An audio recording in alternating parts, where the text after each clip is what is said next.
Hi guys, good afternoon. So, gagawa na naman ako ng pumpkin seeds bar. Ito yung pumpkin, then Quaker Oats. Ay, Quaker Oats. Hindi siya Quaker Oats, basta oats siya. Tapos, unsweetened na coconut. So, i-mix natin siya lahat. Cinnamon, 1/2 teaspoon ng cinnamon. Tapos, ito, coconut. Tapos, yan na to. I-mix natin siya.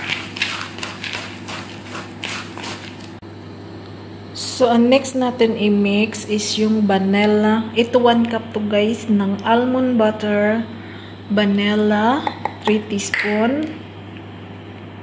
Tapos, itong maple syrup. Paghaluin lang natin siya hanggang siya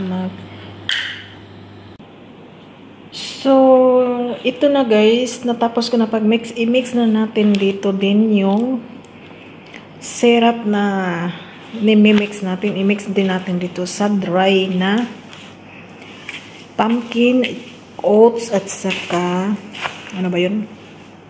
So, ayan na guys. Tapos ko na pinipress-press yung ano. I-slice natin to na. Tapos ilagay natin sa freezer.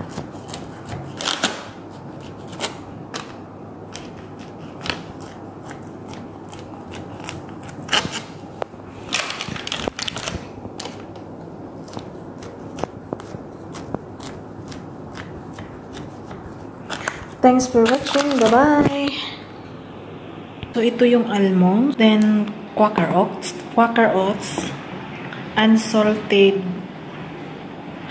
coconut flakes, salt, at saka cinnamon powder. Paghaluin lang natin siya, guys. So, ang next natin ihalo yung almond butter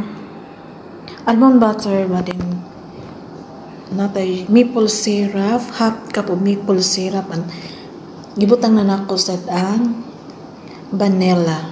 So i-mix lang siya.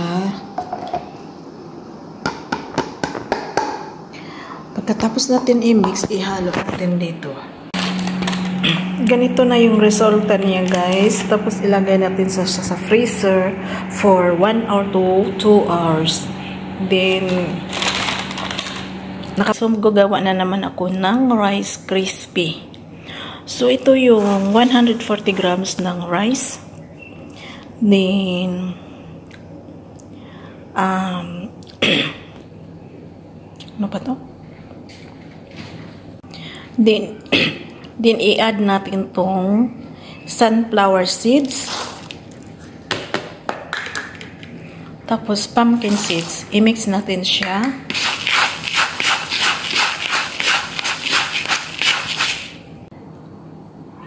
Half cup of brown rice. I-mix lang natin to siya, guys, na lahat. Ito siya, guys, is brown rice syrup, may sunflower seeds butter, at tahini, molasses, almond butter, then vanilla. Ito yung molasses, ito yung sunflower seeds butter, ito yung brown rice syrup, at ito yung tahini. I-melt natin siya sa fire. Pagkatapos i-mix natin to.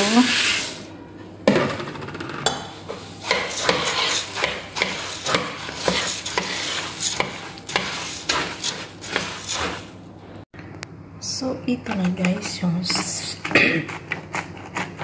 rice crispy.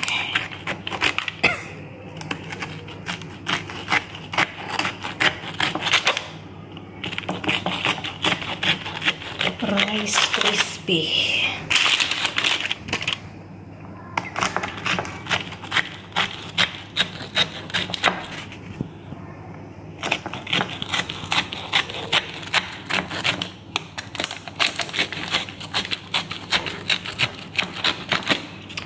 Thanks for watching. Bye-bye.